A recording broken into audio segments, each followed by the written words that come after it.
Hey there, new parents. Welcome to the wonderful, albeit sometimes challenging journey of parenthood.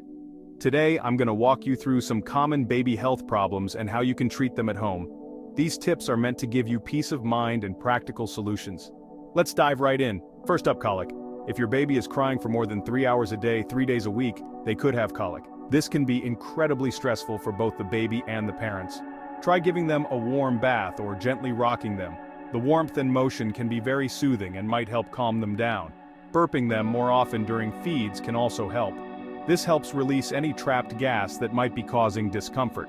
But if the crying persists, don't hesitate to talk to your pediatrician. They can offer more tailored advice and check for any underlying issues. Next, let's talk about vomiting. It's a common issue but can be concerning. Babies spit up. It's normal. This usually happens because their digestive systems are still developing. But if they're projectile vomiting or if it's happening frequently, it could be a sign of something more serious. This is when you need to be more vigilant. Keep them hydrated with small, frequent feeds of breast milk or formula. This helps ensure they are getting enough fluids without overwhelming their tiny stomachs. If you notice signs of dehydration like fewer wet diapers, call your doctor.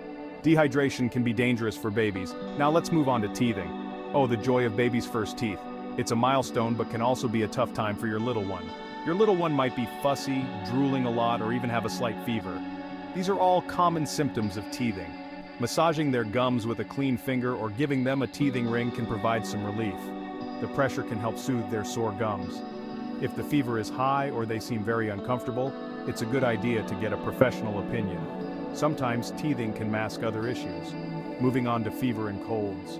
These are almost inevitable, especially in the first year. It's tough to see your baby sick, but colds are common. Their immune systems are still developing, making them more susceptible. For a mild fever, keep them comfortable and hydrated. Fluids are essential to help their bodies fight off the infection. You can use a cool, damp cloth to soothe them. This can help bring down their temperature and make them feel more comfortable. But if the fever is over 100.4 degrees Fahrenheit, or if they're under 3 months old and have any fever, call the doctor immediately. Babies can get very sick very quickly, so it's better to be cautious. Lastly, let's discuss reflux. If your baby is spitting up a lot, they might have reflux. This is when the contents of the stomach come back up into the esophagus. Keep them upright during feeds and for 20-30 minutes after. Gravity helps keep the milk down. Smaller, more frequent feeds can also help.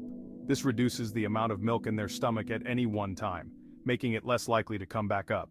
If they're not gaining weight or seem in pain, it's time to see the doctor. Reflux can sometimes lead to more serious issues like poor weight gain. Remember, it's always better to be safe than sorry. Your baby's health and well-being are paramount. If you're ever in doubt, trust your instincts and consult your pediatrician. They are there to help you navigate these challenges. Your baby's health is the most important thing. Taking these steps can help ensure they stay happy and healthy. Thanks for watching, and don't forget to subscribe for more tips and advice on baby care. We're here to support you every step of the way. Take care and see you next time. Keep those little ones smiling and thriving.